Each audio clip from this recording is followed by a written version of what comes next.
Hey, welcome back to Herbology 101, guys. I'm Jared Burns. That's a common mullein. That's my dog Cairo. And today we're in the Pacific Northwest doing the common mullein. Mullein? How do you say it? I've heard a million different things. Some people call it hobo blankets because they're so soft and velvety. Anyway, my goal here with Herbology 101 is to teach you guys all the Pacific Northwest plants. Not all of them are native. For example, this is an invasive species, but we're going to go through the medicinal properties and the edible properties of all the plants in Pacific Northwest. And remember, just because it's not native doesn't mean it's not useful. Without further ado, though, let's get this episode started. Today, we're diving into the fascinating world of a plant that's been cherished for centuries, the common mullein. This humble herb has a rich history, a wide range of uses, and a significant cultural importance.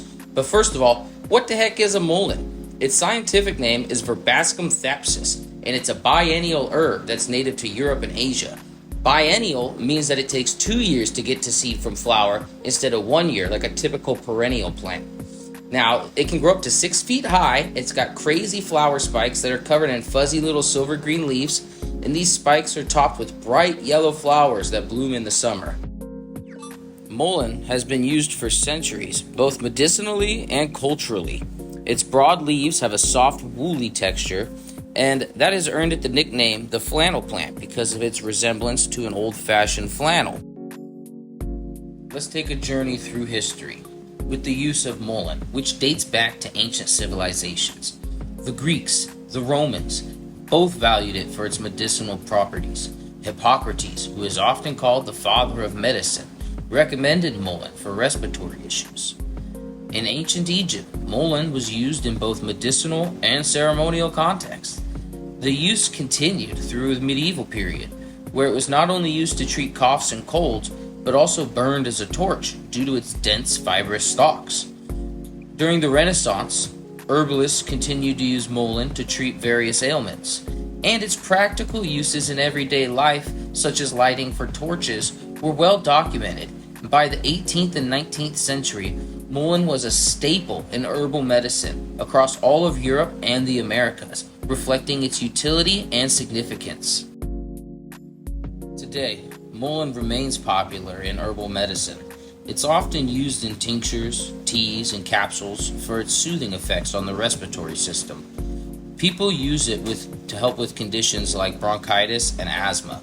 Some also use it in a topical preparation to relieve minor skin irritations. You know that mullein can also help keep you warm? The plant's thick and fuzzy leaves were traditionally used in a folk remedy as a natural warming agent. In historical times, people used mullein leaves to line their clothing or bedding, and this would provide an extra layer of warmth. The soft, insulating quality of the leaves made them an excellent material for creating natural, comforting layers. Mullein also holds cultural significance in various traditions. In Native American cultures, mullein was used in ceremonial practices. It was believed to have protective properties, and in European folklore, it was often associated with magical practices, and it was thought to ward off evil spirits. Its tall, striking appearance also made it a favorite in artistic and decorative crafts. In some cultures, mullein's tall flower spikes are used in artistic and decorative crafts such as wreaths and arrangements.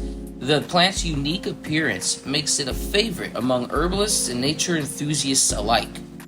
If you're feeling inspired to grow some mullein yourself, it's relatively easy to cultivate as well. It prefers drained soil and lots of sunlight, but it is a hardy plant and it can tolerate poor soil conditions, making it a great addition to any garden. Remember to space out your plants well though, as they do get quite large. You can start with seeds or young plants, but before you know it, you'll have a thriving mullein patch. And that's most of everything you need to know about the common mullein besides how to identify and harvest. You've learned the rich history, the valuable uses, and deep cultural significance. And whether you're interested in its medicinal properties or its traditional uses, its place in folklore, or something else, mullein is a fascinating herb that definitely deserves a spot in our botanical curiosities. If you've enjoyed this deep dive into common mullein, you're going to enjoy the rest of the video. We're going to go into identifying and harvesting the plant. Okay guys, let's jump straight into the description. As you can see, the base has a basal rosette or a crown that grows outward. It can get to 2 feet in diameter. This main stem here will grow up to 6 feet. This little flowering bit will grow another 3 feet into a bunch of little yellow flowers. If we zoom in down here on these leaves are lance shaped, a very obvious white main vein coming through the center. If you look at the edges of the leaf, they are rough. They're not perfectly smooth, but they're not quite serrated.